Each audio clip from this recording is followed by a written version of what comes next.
एक खूबसूरत और पुरान गांव में एक छोटी सी बेली रहती थी जिसका नाम मीवा था। मीवा एक चंचल और जानदार बेली थी जो हमेशा अपने दोस्तों के साथ खेलती रहती थी।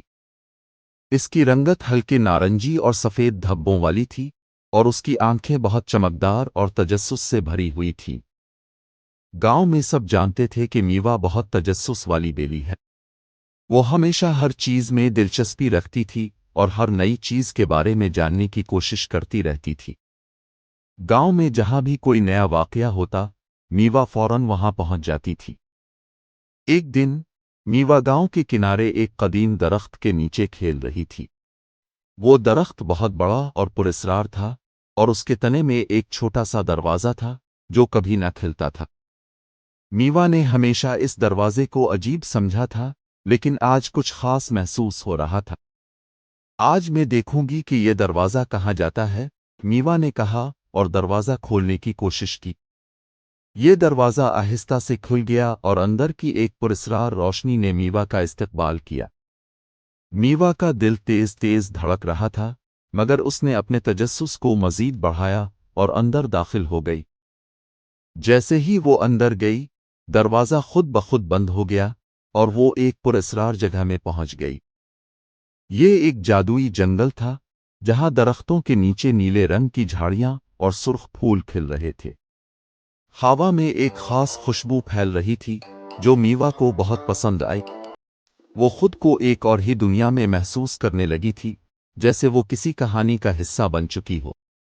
हर तरफ अजीब और गरीब आवाज़ें आ रही थीं और मीवा की आंखों में हैरत के आसार थे। मीवा जंगल में आगे बढ़ते हुए एक रोशनी की लहर देखती है। रोशनी इसे अपनी तरफ खींच रही थी। जैसे ही वो इस रोशनी की तरफ बढ़ती है, इसे महसूस होता है कि ये रोशनी किसी जादू की तरह है जो उसे यहाँ तक लाई है।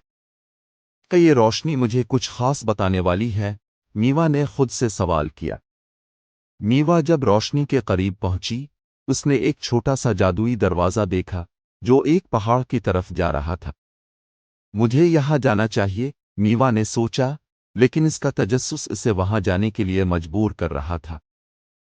क्या पता यहाँ कुछ नया हो जो मैंने कभी ना देखा हो। मीवा ने इस दरवाजे के अंदर जाने का फैसला किया। जैसे ही वो अंदर गई, उसने एक बड़ी सी गार के दरवाजे को देखा। गार के अंदर से मध्यम सी रोशनी आ रही थी और उसके अंदर की हवा थोड़ी सी सर्द थी। मीवा ने एक कदम और आगे बढ़ाया और गार में दाखिल हो गई। इस गार में एक बहुत बड़ी मखलूक सो रही थी। वो एक ड्रैगन था। इसका जिस्म चमकदार था और उसकी आंखें बंद थीं। मीवा खौफ के बजाय बहुत हैरत ज़दा हो गई।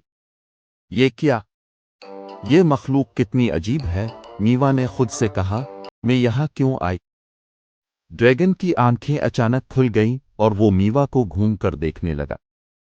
मीवा ने अपनी जगह नहीं बदली, क्योंकि वो जानती थी कि अगर वो हरकत करेगी तो ड्रैगन उसे पकड़ लेगा। ड्रैगन ने नर्म आवाज में कहा, तुम यहाँ क्यों आई हो? मीवा ने सहमे हुए कहा, मैं सिर्फ तजस्सुस की वजह से यहाँ आई हूँ। मैंने सुना था कि यह गार बहुत अजीब है और मैंने सोचा कि मैं देखूंगी कि ये क्या है। ड्रैगन ने इसकी बात सुनी और हंसकर कहा, तुम बहुत बहादुर हो, लेकिन याद रखो कि कुछ जगहें ऐसी होती हैं जहां तजस्सुस के बावजूद हमें नहीं जाना चाहिए। तुम्हें अभी भी अपनी जिंदगी की कदर करनी चाहिए। ड्रैगन के कलिमात ने मीवा के दिल में एक गहरा असर छोड़ा। क्यों ना मैंने इस गार को शुरू से ही न खोला, मीवा ने खुद से कहा। यह तजस्सुस भी कभी कभार हमें खतरे में डाल सकता है। ड्रैगन ने एक जादुई हंसी के साथ इसकी तरफ इशारा किया और मीवा फौरन गार से बाहर आ गई। जैसे ही वो बाहर आई, दरवाज़ा बंद हो गया। मीवा ने गहरा सांस लिया और अपनी आखिरी मुहिम पर पछताया।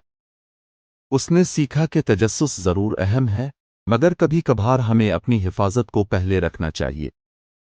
मीवा ने इस तजुर्बे से बहुत कुछ सीखा। वो अब ज़्यादा मोहतात होकर नए रास्तों पर कदम रखती थी। उसने अपनी तजस्सुस को बेहतर तरीके से काबू किया और हमेशा इस बात का ख्याल रखा कि जब तक इसे किसी जगह की मुकम्मल हिफाजत का यकीन न हो, वो वहां जाने से रुक जाती थी। تجسس ایک اچھا جذبہ ہے، لیکن ہمیں یہ بھی یاد رکھنا چاہیے کہ کبھی کبھار کچھ جگہیں اور راستے خطرناک ہو سکتے۔ ہمیں اپنی حفاظت کو پہلے رکھنا چاہیے، اور جب تک ہمیں مکمل طور پر یقین نہ ہو تب تک زیادہ جرات مندی سے کام نہیں لینا چاہیے۔ ہمیں تجسس کے ساتھ ساتھ احتیاط کا بھی خیال رکھنا چاہیے تاکہ ہم ہر صورتحال میں محفوظ رہ سکیں۔